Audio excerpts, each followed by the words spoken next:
you so much for joining us. We've got quite a few people joining us this morning, which we're very excited about. But we'll just give it a couple of minutes just while everyone joins us. So feel free to pop in the chat, introduce yourselves, say hello. Obviously, if we were at a face-to-face event, you'd be able to network beforehand. So yeah, please don't miss that opportunity. Pop in the chat, tell us a bit about your business. You're welcome to put contact details in. You might as well utilize the opportunities that are available on the virtual platform. So yeah, say hello, tell us if you build a snowman, if it's snowing. Currently it's not snowing where I am. We've got blue sky, which is a rarity, but a nice thick layering of snow. So yeah, it would just be nice to know where you are, what you've been up to, if you have been out sledging, yeah, if you've built snowmans or anything else interesting, that would be great. Hi, Rebecca from Rackheath, Norwich. You're literally just up the road from me. I'm Sproulston area. Morning, Matthew. Thank you so much. Also, don't forget, if you're going to pop something in the chat, just send it to panelists and all attendees, so then everyone can see and won't be missing out. Hi, Jim Mason, Works Manager from Line Engineering Services Limited in Great Yarmouth, specialising in subcontract machining services to a variety of sectors. Thank you. Jim, if you've got any jobs going, let me know, because I know a perfect candidate if you do. Morning, Sadie from Adnams. Oh, we need to do an Adnams alcohol tasting session at some point. That's just popped into my head. Old enough to remember Spangle sweets, but young enough to enjoy the snow. Love that. Lots of snow in Southwold this morning. Shannon Turnbull, Senior Workplace Health Facilitator from Thriving Workplaces, the free workplace wellbeing service in Norfolk. Love that. And hi, Leah from Norfolk Snow Sports Club. Gutted it is snowing. I know, we had someone yesterday, I think it was Emma maybe, from the Norfolk Snow Sport Club, and she said the exact same. And I must admit, I used to volunteer there, and it was so much more fun when you had actual snow on the slopes, especially when you were tubing. So when it was snowy and wet, they are the ideal conditions to go tubing. And again, I said we need to organise when it's open a networking / tubing session, because that sounds, well, to me that sounds like a lot of fun. Not sure if it is for everyone else, but hey. Hi, Kath from the Business and Intellectual Property Centre, Norfolk Library Services. Still hibernating. Oh, bless. I wonder how many people have blankets and hot water bottles this morning. Hi, I'm in, oh wow, the Scottish borders, lots of snow, too deep for the dogs to go for a walk. I work in the medical technology sector, currently working on a new startup to detect early signs of eye disease. Wow, that sounds amazing. And a quick one, because I don't like anyone being missed out, I'll just cut my introduction short. Good morning, Karen from Tiger Eye Consulting in Norwich, IT consultants. I'm freezing. Have you got your heating on? Why are you freezing? Get a hot water bottle. And also, hi Claire, I'm here with two hats. Again, what is going on? I'm a wellbeing and rehab therapist at Restoring Balance, as well as wellbeing manager at NATS. It's freezing down here on the south coast, but no snow. Well, it sounds like you all need to make yourself a cup of tea after this event. Get lots of blankets, hot water bottles, layering. Yeah, to warm up. Morning, Sue, Kingslyn, missing my grandchildren, building a snowman. Yes, totally agree with that. So thank you so much for joining us this morning. For those of you who don't know, my name is Kayleen Harrington and I'm the event manager for Norfolk Chambers of Commerce. So I hope you're enjoying our offering of virtual events, and thank you for attending. You can find all our full offering of events on our website. I'll put a link in the chat, so feel free to have a look after the webinar and book on any. They are completely free to attend. So, and I love this name, Spangle Trap, how to improve workplace wellbeing without the resource of Google. In general, managers think that improving their employees' well-being is a good idea. They understand that happier workers are more productive, creative, and less likely to move on, taking their valuable skills elsewhere. Yet, many are daunted by setting up or maintaining a high-quality workplace well-being approach. We don't have the money, space, or time to set up a play area with a ping pong table, fruit for every desk, and have everyone doing yoga every day. So, in this 60-minute webinar, Dr. Helen Fitzhugh, Senior Research Associate and Knowledge Exchange Fellow at the University of East Anglia, will help you step back from the Spangle Trap and learn 5 principles for improving workplace well-being in ways that get to the heart of what workers value: good management, relationships, terms and conditions, and appropriate support when things go wrong. So you're welcome to ask her questions during the presentation. There'll also be a live Q&A afterwards, so please use the Q&A function when you have a question. We'll also be using the chat and poll function, so you're in for an extremely interactive webinar. So Helen, over to you. Thank you very much. It's lovely to be here, everyone. And I agree, pop the heating on, although I do like a shiny winter hat. I saw one of my friends in the street walking down with bright spangles, in fact, very timely, spangles on her hat the other day. So yes, a good idea to put on those woolies. Hope you'll all be comfortable while you're watching today. So I'm going to pop my slides on in a moment and take you through the webinar. But as Kaylin said, there are points at which I'll be asking you some questions. You can just respond to the polls if you want. But if you'd like to put comments in the chat, please do, because then we get a sense of who's in the room and get a bit more of a chance to interact like we would have done if we'd all sat down for a cup of tea and a bacon sandwich together, although I wouldn't have had the bacon. So let's start. I'm just sharing my screen. Okay, Kaylin, also, I won't be able to see the chat while I've got my slides up, so if anyone does have a question, please do let me know. Great, so it's an interesting title. Hopefully it intrigued you when we were starting today. The workshop I'm doing for you today combines forces of obviously the Norfolk Chambers of Commerce, University of East Anglia, where I'm employed, but also the Propel Hub. And there are a couple of you who have mentioned the Propel Hub in the chat already. So for everyone else, I'll explain what this is.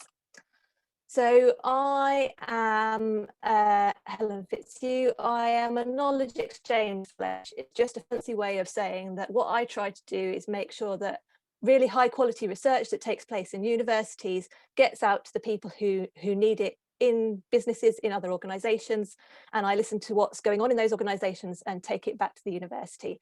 So the idea is that we have this two-way exchange of information so that universities and businesses and organizations are all learning from each other. It's a job that I love, and I've given you my contact details and my Twitter handle here, because if you have thoughts on anything you'd like to hear from us on workplace wellbeing in the future, anything the Propel Hub could do, please do let me know. The Propel Hub itself is a collaboration with researchers across 7 different UK universities and the CIPD on a project around productivity in the workplace, very much focused on the people part of that. So while productivity is often discussed from the sort of financial or technological point of view, we think about the ways in which managing people, managing conflict, managing diversity can all contribute to increased performance and well-being in workplaces across the UK. My work here today is going to be based on evidence you can find at these 2 websites. You're going to have copies of the slides, so you don't need to scribble them down.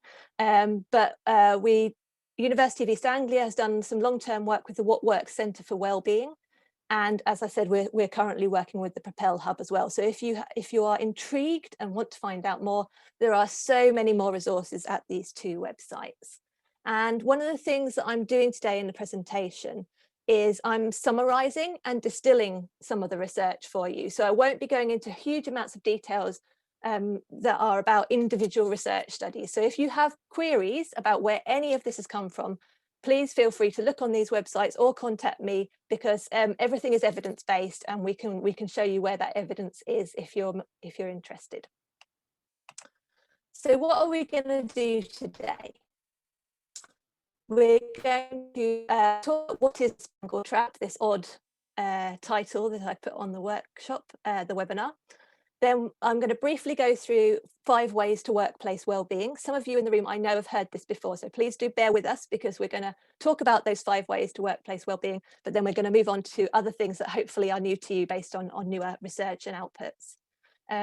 We'll talk about some barriers to workplace wellbeing, and then get on to the 5 C's, which are principles for approaching setting up your own workplace wellbeing strategy in a kind of coherent way. Then we've got a little bit of time at the end for setting intentions and the takeaway from the session and Q&A. It's quite a lot to fit into an hour, so we'll see how we get on. But hopefully what you'll go away feeling is that you've had a feast of workplace wellbeing knowledge this morning, and you can always come back for snacks to the Propel Hub website and the What Works Wellbeing website later on. So the first poll I have is just, I know we've had some lovely chat messages already as people introduce themselves, but it would be really good to know kind of what roles people are doing in their current organisations. If you would like to, please feel free to expand your answer in the chat. It's hard to cover all these possibilities in a short poll, but it just gives us a sense of who's in the room. Great, thank you all.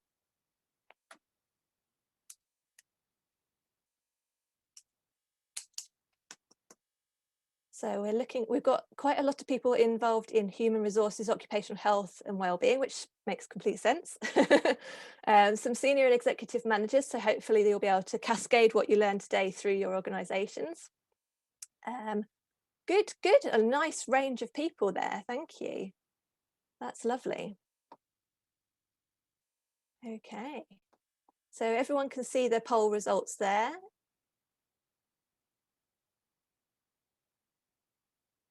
That's good. Lovely. Okay, so thank you. That's really useful to know who's in the room.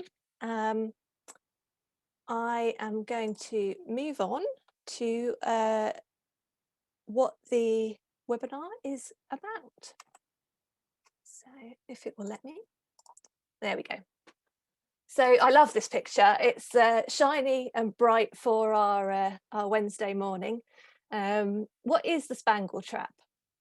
So I've got you here on the promise of talking about the Spangle Trap, and this is a term that I made up, but the point behind it is that I did a consultation 2-3 years ago now with a number of different businesses across a number of different sectors about what people were doing about workplace wellbeing, what the barriers they thought they were experiencing, and generally what people in those organisations thought of when you said, what would you do if you needed to improve workplace wellbeing? And there was obviously a huge range of answers there, depending on the amount of experience the organisation had. But one of the things that came up was often people would think of the high profile, shiny things that we hear about large businesses with lots of resources doing, like Google.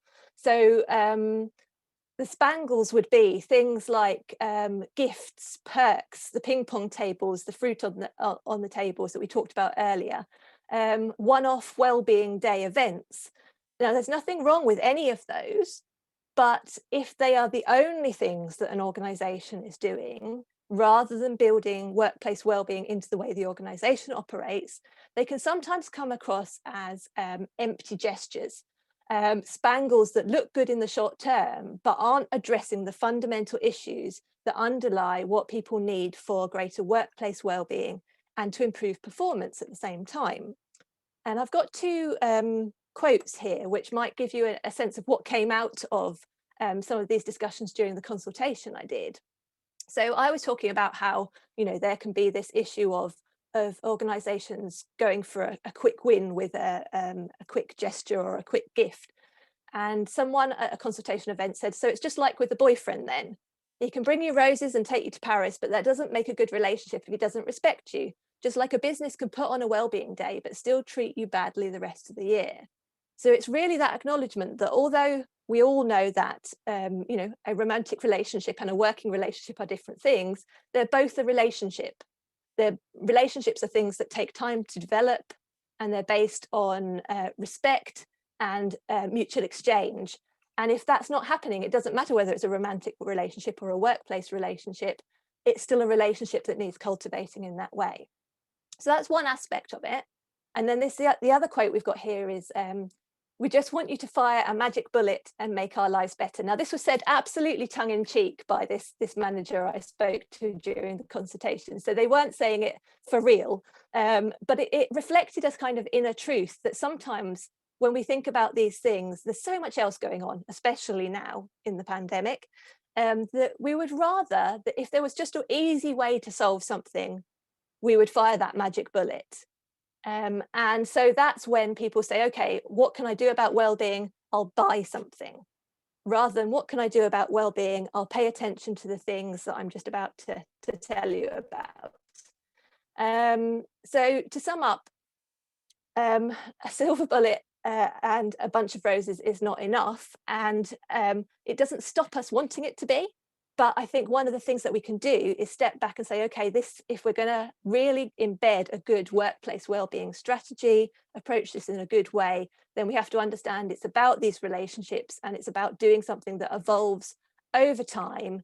And, you know, yes, we may give some lovely events, we may give some perks, but it all has to be part of a more coherent whole if it's going to really address issues of workplace wellbeing and performance.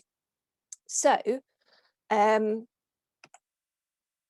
instead of these perks and shiny things, we know from evidence built up from systematic reviews and other research that say there are 5 ways to improve workplace wellbeing in a more sustainable manner. So I mentioned systematic reviews. Those are just when we take lots and lots of different separate research studies, read them all, make sense of what the message is that's coming out of all of them at once, and synthesize that into one document. And my colleagues at the University of East Anglia have been doing a lot of those about workplace wellbeing over the past few years. So they've come to the conclusion that there are these 5 ways that we can consider to improve workplace wellbeing. The first is wellbeing awareness promotion, and that might be where the wellbeing days fit in. However, it's probably a good idea to make sure you're making people aware that you're interested in and will support wellbeing on a longer term basis throughout the year as well. So wellbeing awareness promotion is about the organisation conveying its concern for people's wellbeing, that there are things available that we're going to discuss, and also helping to pass on signpost opportunities to think about workplace wellbeing in a different way. Then we have help if you're struggling, and this is when there are people who might be having either physical or mental health issues, or even things like financial issues or stress. And if those are going on, is there a place that they can go to within your organisation to get signposted to help, to understand what's available to them? And do they feel that the response that you're giving is something that supports them to get back to work when it's appropriate? So help if you're struggling encompasses all those parts which maybe are more covered by, for instance, the HR and occupational health professionals who are here today. Then we've got fostering good relationships, and this is about the idea of everyone within the organisation being able to talk to each other, have an understanding of who they're working with, and being able to trust and rely upon each other. So fostering good relationships is a lot about good communication, as you might imagine, and it's also about giving people the opportunity to get to know each other and interact, perhaps even in ways that aren't related to work. So for instance, sometimes I know that I've got a colleague who's working on the usefulness of volunteering days, where people go off and volunteer as a group outside of the organisation together as a kind of team bonding, but also doing something that helps them understand each other and do good at the same time. So fostering good relationships is one of those things that may have been quite hit by the pandemic. And in my recent webinar on a checklist for remote working, part of that checklist was about giving people the opportunities to still interact, giving new staff the chances to be inducted and meet other people, even if that has to be virtually at the moment. Then if we move on to the fourth way to improve workplace wellbeing, it's pretty obvious one, practicing good management. So we all know that we would like to have good managers, but there are a lot of accidental managers out there, people who are good at the topic, the actual action that they were doing, but then were promoted to supervise others, perhaps without being given extra training on how to manage people, extra training on workplace wellbeing issues and how they might signpost to help. So practicing good management is an aspiration for many, but is something that is not always addressed very easily in organisations. And then the final way to improve workplace wellbeing is actually one of the most important and fundamental. So it's not final because it's an afterthought, it's final because it's the thing we need to really dig into. And it's this idea of developing high quality jobs. High quality jobs are those where people feel there is some sense of, they have some sense of security, whatever that might be in the current situation, that they have an element of discretion or autonomy, that their development of whatever kind, personal development, professional development, is considered by the organisation, and that they have opportunities for rest and refresh in their workplace arrangements. So these are all things that are absolutely fundamental. Also fair pay, I should mention, goes into developing high quality jobs. And although when I was out on the consultation, people thought this seemed really obvious when I talked about it, I should again reiterate that the reason I've called this webinar the Spangle Trap is because people's minds didn't immediately go to this idea of developing high quality jobs. When I talked about workplace wellbeing improvements, they went to the things at the other end of the scale, the wellbeing awareness promotion, the gifts and the perks. So that's really the contrast that I was trying to make when I titled up this webinar. So when I did this consultation and spoke to people, they thought these were great. They wanted to try and do them, but they foresaw a few barriers. So why might people not be doing the good practice that I described on the last slide? Well, the people who I spoke to said it could be because it involves investing time. And as we know, especially in smaller businesses where people are doing multiple things at once, investing time can be a really difficult thing. And I'm sure that can only have got harder during the current situation. Then there is the idea that visioning and planning has to take place for what you think your workforce could look like or should look like in the future. And you have to invest time to spend doing that visioning and planning. But also if you're not sure what good practices or what might be best, or if you haven't seen examples from other businesses, visioning and planning might be quite difficult. Understanding the workforce is another key part of this. So if you're setting up a vision for what you want to happen in the future, you kind of need to understand what's going on now, whether you have any wellbeing issues in certain areas with certain parts of your business, whether there are things that people really would like improved and could make a big difference to them. And you won't know that unless you've had a chance to speak to the workforce and listen to them in some way. And some people do this through surveys, others through walking the shop floor, some through the performance management system when they do their appraisals and get two-way feedback. But understanding the workforce really underpins being able to set up a good workplace wellbeing strategy. Then, of course, there's learning how to manage with a people focus. And that's what I described before, is that people have good intentions and would love to improve their management, but how to turn to have that people focus while you've still got the tasks of work to be done. And then finally, this idea of changing organizational culture. So sometimes there are organizations where for a long time it's been about suck it up and get on with the job.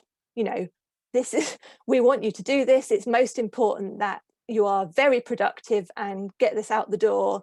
And there has been very little attention paid to workplace wellbeing issues. And sometimes the idea that paying attention to workplace wellbeing might be important can be quite challenging to people, because they think it means being soft or not paying attention to productivity or getting the product out the door. And I suppose the organisations that were most successful that I talked to during this consultation were those that did not see those things as in opposition. They did not think, oh, if we try and do this, it will make us less successful at what we do. They were the organisations that said, we really want happy, productive workers. We want to keep our workers, we want to retain people over time. And that means investing in understanding them, planning and visioning for workplace wellbeing, and making sure our managers really know how to manage with a people focus. So that's quite a lot of information to give you there, but I wondered if we could have a couple of polls where you reflect upon two things. The first is, which of the 5 ways to well-being that I talked about do you think is the hardest to achieve? And this is calling on your own experience. And again, please feel free to expand on your answer in the chat. It'll be really interesting to hear what you think.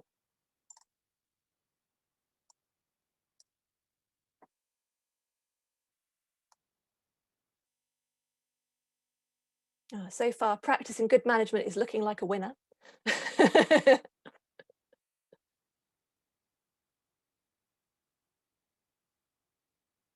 Great.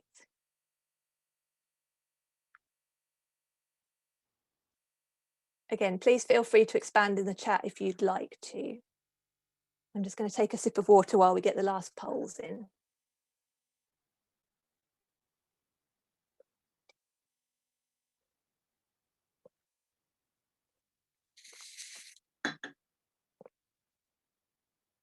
Okay. So I think we've stopped voting now. So Claire in the chat has said, for many organisations, it's easier for them to do promo and provide support rather than tackle poor management practices. And I would absolutely agree with that. That's kind of the gist of this whole webinar. A lot of the organisations that we have worked with find it hard to push forward with wellbeing strategies because management may think it's not their job. Yeah, management buy-in is vital. Absolutely. So this is again, there's another in the consultation I did, there were lots of people saying that they were having trouble when line managers pushed back and said, you know, I don't want to be a counsellor. And I think the issue was no one is asking line managers to become counsellors or become experts in that. It's more about having those small tasks, tools of how you do interpersonal communication in a slightly more constructive way, and really knowing who to signpost in the organisation who might have more experience in this area than you, but not always offloading to HR. I think that's the balance to be struck in those organisations. They were talking about sometimes, you know, HR people were quite worried that line managers thought they would immediately pass something over when it might actually have been a team dynamic thing that could have been talked through in the group. Katie says changing organisational culture is difficult because they have wellbeing resources and mental health first aiders, but people don't often come forward. And that's a really, really good point. So it's about, you can make something available, but there are other things going on which are around building relationships, building trust, and making sure that people are informed over time. And we'll get onto that in the next part of the session. So I'm just going to move us on to the next poll. The next is, which of the 5 barriers seems most relevant to your organisational context? So this is where things that people said to me in the consultation were on the, oh good, I thought people have started, that's great. Yeah, these obviously overlap quite considerably with the 5 ways to wellbeing. things we've already talked about.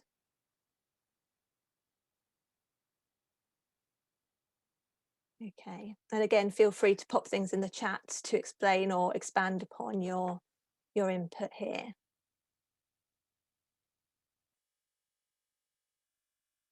Yeah, so we've got quite a lot of people talking about the learning how to manage with a people focus again, and also this idea of changing organisational culture over time, which we're going to talk about a little bit more in a moment. So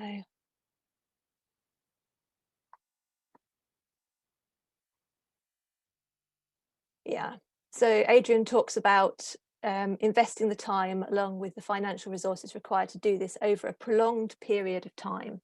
And I think that's the thing, isn't it? It's about moving away from single events or single perks, and thinking, right, this is something we're going to keep an eye on in the longer term. Shannon says health and well-being isn't always viewed as equal as health and safety, so organisations don't necessarily invest time in improving this. And I think that's because health and safety has such a long history of legislation and really tangible outputs. You know, if someone falls off a ladder and hurts themselves, in the most crude example, then that's a very obvious thing that you can say, okay, here's a way we might change this. And health and well-being still has good practice, and we have evidence on what we can do, but because it's about it includes reference to human relationships, sometimes that can be less easy to decide precisely what you're going to do in the future. But we should all know that, you know, organisations still have a health and well-being responsibility as well as a health and safety responsibility. So I think that's a really good thing to bring up, Shannon. Thank you. And Sarah Daniels is saying well-being should be seen as part of health and safety. Exactly. Yeah. So that's it's part of that remit. And it's the part that people don't always notice as much because it's not quite as it hasn't quite got as long a history of being included in that area, and people don't always see the tangibles of it in the same way, because some of it can be about mental health, motivation, engagement, and things which you need to go back to the workforce to understand. Lovely. So thank you for participating in the polls. That was really great. It's useful to hear your opinions in those areas. We'll go now on to some ways which you might address the barriers that we've just talked about. So I've got here 5 principles for a long-term view. So this is the antithesis of the Spangle. We're not being flashy, shiny, quick and gone the next minute. The long-term view is about trying to embed these 5 principles into how your organisation runs. And just to say, obviously, again, I'm giving you an overview here, a synthesis of what the team that I work with at University of East Anglia found in 75 separate scientific studies looking at 85 separate workplaces, 121 peer-reviewed journals, and 42 people were interviewed for the practice illustrations that I'm going to be drawing upon. So as you can see, there is evidence for what I'm going to be talking about. So if you are interested in that, please do come back and I can give you more references. There's also the link at the bottom of the slide, which you'll get at the end, and you can follow up and see the written resources on the website that talk about these same things. So our first principle is communication. Communication enables organisations to tailor wellbeing activities to specific workplaces. So if you are able to consider the ways in which you are communicating within the organisation, you can think about whether you've got communication channels which allow you to understand and hear from the workforce, which was one of the barriers that we talked about. And also, good communication is the basis of good management. So effective supervision involves clear task setting, providing support and appropriate resources, and being very fair and transparent about the allocation of rewards or opportunities to people within organisations. And the sorry, I saw the chat. I will not answer the chat unless asked. So yes. So if we're talking about communication, there are some things to check within your organization. So firstly, is communication specifically about well-being, but actually about anything happening that is two-way? So this is not just our senior managers and people and everyone with, you know, managers within the organization telling workers and their lower managers things. Is there an opportunity for the communication to come back? Is there an opportunity for, if you propose a new strategy, is anyone given the option to talk about it? If you're a manager and you'd like someone to do something, is there an opportunity for them to query you about you know, a particular way of doing it? If there's any, you know, give you options for doing it in a different way. Do you have a kind of open door policy? If someone needs you, can they get hold of you? So there are lots of things there about two-way communication that you can immediately go back to your organizations and check to see if communication as a principle is embedded into the way you run your organization. The second thing is, obviously, are you communicating clearly that well-being and the well-being of the staff within the organization is important? And if so, how are you doing that? If you've got things like mental health first aiders, as we talked about before, what are you doing to make sure people know about them? What are you doing to reassure that they have, for instance, the confidentiality people might want in order to be able to engage with them? Just in general, how are you letting people know about that service? And are you getting feedback on whether it's providing what you think people think they need? And is this principle of communication embedded in how you approach new projects? So if you've got something going on, even if it's not well-being related, are you always thinking about, have we included the workers in thinking about this? Have we taken any well-being considerations? And you know, if you can do that, embed that principle of communication, then that addresses a number of the barriers that we were talking about, for instance, around visioning and planning, around understanding the workforce, and about learning how to manage with a people focus, because you've already got that principle of communication in mind. One of the things I should pause to say at this point is the reason why I'm giving principles rather than very specific actions is because every workplace is different. Every workplace has a different context, a different thing that they're doing, a different history. And although there are times when you can say quite clearly from an evidence base, it's good that you do this action to improve well-being, that evidence is usually most effective if whatever it is has been trialed in the context you're talking about. So I've done some work with the police.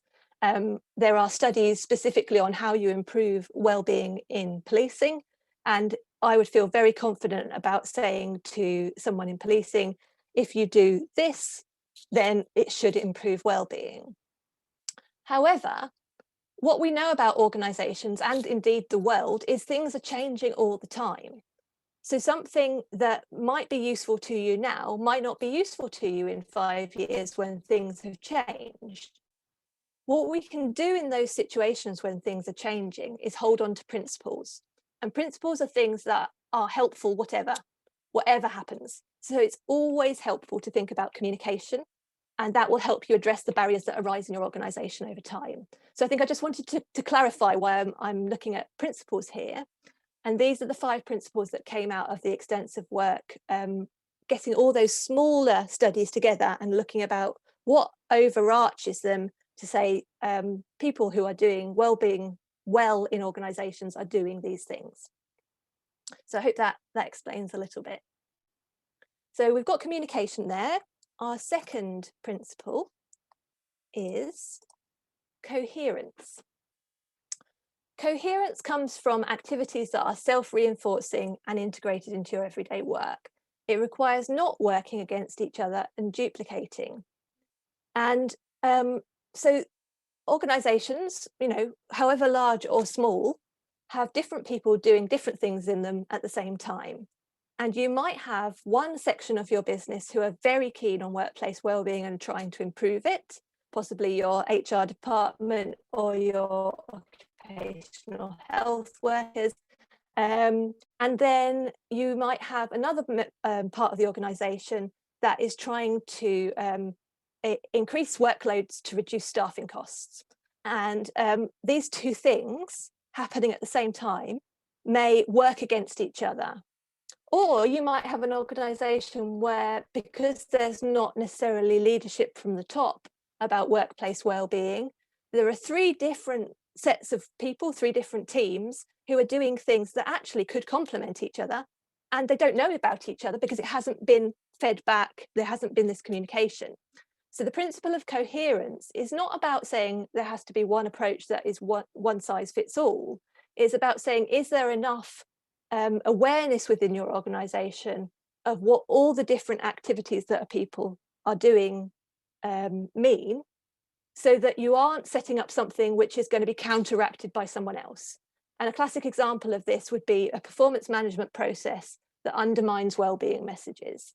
So someone might say, okay, it's really important that you go for a walk during daytime hours. For instance, at the moment, while we're remote working, it's really important that you get a chance to step away from the screen. But then if there is something happening with performance management where someone is looking and monitoring a little dot on the screen to say that person wasn't at their desk for an hour and queries them about it, that actually undermines the wellbeing message, because someone's saying, oh, someone's watching now and they think I wasn't working. So it's just about having that coherence between messages about what's going on. Principle 3 is commitment. And I think this goes back to what one of our attendees today was talking about, this idea of it's quite hard to persevere over time, you know, even in the face of initial employee or line manager cynicism, that it's possibly easier to have the spangles because then people get excited for a moment. But really, persevering over time is a very non-flashy, non-showy thing. It's something where even if perhaps when you start out, people aren't on board with it, your commitment over time, perseverance, talking about something and learning, you know, what barriers might be, is what will get you to that next point. So this principle is embedded in all the organisations we've spoken to who have a really good workplace wellbeing approach. They've been going at it for years, or if they've started recently, they've got an idea of how things might develop over the next 5 or even 10 years. You may have to start small and build up, especially if you're having that issue around time and visioning. But it's, as with so many things in life, it's not about waiting for the perfect moment. Actually, in a pandemic, I think we're all quite aware of that. There is possibly not a perfect moment to do anything, when everything will be stressless and wonderful and you'll have all the time in the world. So it's about making that commitment and starting now. And I think one of the clearest ways you can signal that commitment to people within organisations is to pilot, evaluate, and find ways to hear about and learn from your mistakes. Because even if you get something which people are cynical about, if you're saying, okay, well, I want to understand why, we'll do something possibly differently in the future, or we'll help you understand why this is important, the commitment is really what counts there. Then we've got consistency. I love this picture of the jam. It makes me want to go downstairs and eat jam immediately. So I don't know whether that's doing that to anyone else in the room, but hopefully I haven't made you want jam too much. So consistency is the process of showing you have acted with coherence and commitment over time. And that's through building on existing people management practices, organisational capabilities, and fitting with existing norms. But I've put a really important note there: only fit in with the existing norms if they are not harmful norms. So what that means is again, as a principal, you will know your organisation better than I can coming in, or a consultant can coming in, looking at your organisation. You'll know what people consider to be important, what they value, what they think is normal. Now, if those are things that can be consistent with good workplace wellbeing, great. You build an approach that doesn't try and change people too much from those existing perfectly fine norms. But if there are things like toxic impressions of how long you have to work, or bullying in the workplace, those are the things that really need challenging. So consistency is about coherence and commitment over time, but also identifying those parts of the current culture that aren't consistent with what you want to do overall. And this is where you can think about what's happened in your organization over time. There are some organizations which have been going for a very long time, and their ethos is around people for the long term. And if that's something that can be conveyed in your organizational culture, then it will support this idea of consistency, which then is reflective of coherence and commitment. And then finally, principle 5, creativity. So creativity is a very a positive word, and I wanted to finish on this one because it's about imagining how things could be different.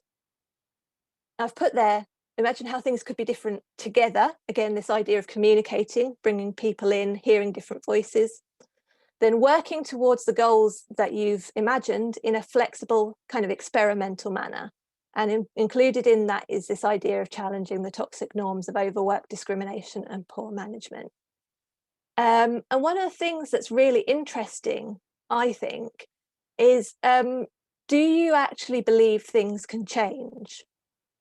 So sometimes when I was out doing my consultation across different organizations, some people would say, well, I've tried this, this, and this, and no one is responding to anything, and no one wants to do the amazing things I'm trying to set up for them. And they got to the point where they felt a bit jaded that they'd put so much effort into doing something and people weren't responding. And I think that's perfectly understandable, but it also is something where the principles of commitment come in, and the principle of communication comes in. So it may be that in order for people to trust that you have a genuine, authentic intention to try and address workplace well-being, you have to do a few things first that aren't picked up, but hopefully will improve and gain more attention over time. And if you get to a point where you're jaded, you might not believe things can change, and therefore creativity might drop. And if the workers don't think that things can change, if not, why not? And that's another point where communication could come in. What would actually make a difference to workplace well-being? So creativity is something that is quite hard to do when you're tired, when you don't feel you have time. But it's actually kind of fundamental to imagining different ways of things happening. And I think that's something we've all been considering during the pandemic, because there's this idea of, can we build back better? We've had this awful shock. Things have been very tough, but because we were paying attention to things like people's mental well-being, can we build in practices that we learned during this time that will be of use to us beyond the crisis? And to do that, we need a little bit of imagination and creativity as well, that involves different people, different voices coming together to talk about what we could do in the future.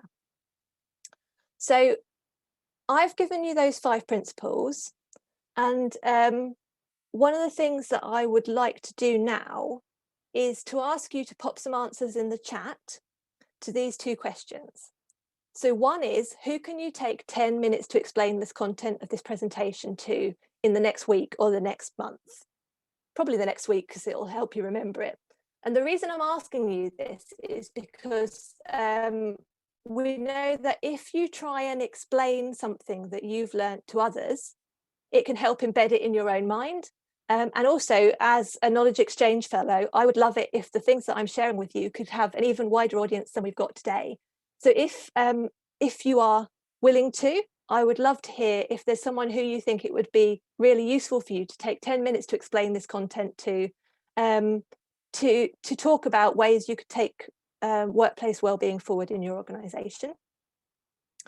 And then also, what one action can you take this month to make a difference to workplace wellbeing? So please write any answers you might have in the chat, and I will actually get the chat up at this point and see how we're going. Lovely. So I'll give you a moment to pop some answers in the chat, and I'll have another sip of water.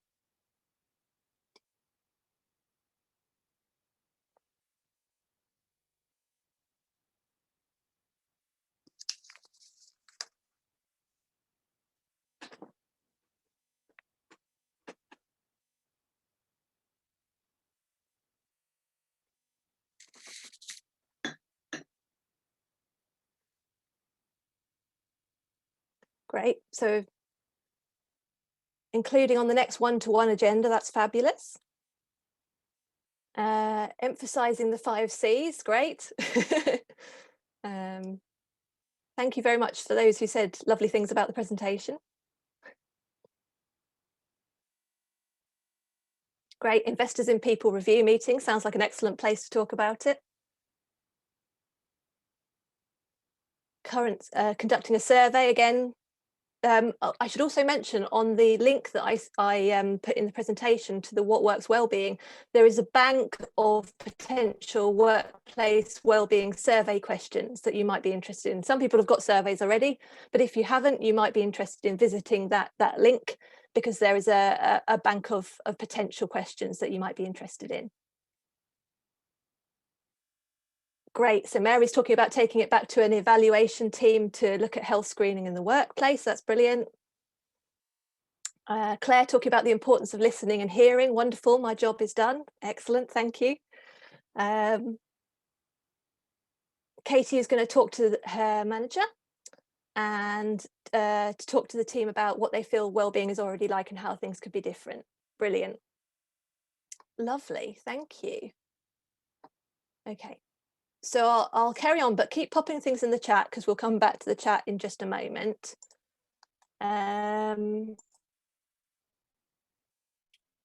So, takeaways. Avoid the Spangle Trap. Workplace wellbeing is not a perk or a gift, but a foundation for your work practices. Investing time now is hard, but sorting out the problems arising from not investing time is actually harder in the long run. Communicate, build coherent programs, commit, act consistently over time, and create your own future. So I hope that's a hopeful way to finish the presentation part of this webinar. I've also got some notices that we'll have before the end about an opportunity for a follow-up workshop. But I will stop now, turn off my slides, and thank you for listening and offer a chance for any questions. Thank you, Helen. I know we've got a pre-submitted question, so I'll ask that one and allow people time to pop questions. So feel free to use the Q&A. If not, questions in the chat is absolutely fine. So the pre-submitted question we had was from Rebecca. So Helen, how can we keep employees happy and increase morale while everyone is remote working? Yeah. So thank you for the question. One of the things that I have been saying throughout this period is actually we don't want to kind of throw the baby out with the bathwater. We have evidence on what works to improve wellbeing and performance, and it is those 5 ways to wellbeing. So improving awareness, help if you're struggling, fostering good relationships, good management, and high quality jobs. So if you are interested in keeping people happy during remote working, maybe pay attention to each of those 5 points in turn and consider ways in which in your organization that could manifest itself. So for instance, the awareness raising part of it is around, making people aware that as an organization, perhaps you're okay with them doing things like I've said, go for a walk in daylight hours. You don't have to be stuck to the screen at all times. And then you as a manager, role modeling that as well, so that you're not the person who's sending emails to everyone at 11 o'clock at night, even though you've said you don't have to. There's also quite a lot of advice on this in the webinar that I did last for Norfolk Chamber, which I think Kayleen has popped the link in the chat for, and there's articles on the Propel Hub and a link which you can follow where you can download a checklist which is about looking at ways you might support well-being and performance in the first instance when people start remote working, in the middle when you're thinking about maintaining relationships, and then in the long term. You know, we've all been doing this a long time now, so there are things that might need to be considered with regard to performance, feedback, training, development and networking. So that checklist is available, and I'm sure Kayleen will pop the link to that into the follow-up email. But if you have any questions about it, please feel free. But with all of these things, I think it is about maintaining those relationships and giving people the space and opportunity to have slightly more informal interaction than I will meet with you at 10:30 on this day and we will only discuss the work that we have to discuss and then I will go away. Having that exposure to each other is, I think, helpful for working relationships. Thank you. That's it for the questions by the looks of it, but if any popped in, I will let you know. Shannon has also said, great presentation, Helen, thank you. If anyone wants to inquire about our free Norfolk Workplace Wellbeing Service, please visit our website, Thriving Workplaces, or send me an email. So that's in the chat function, feel free to have a look. Helen, did you want to talk about the upcoming workshop that you're doing as well before? Yes.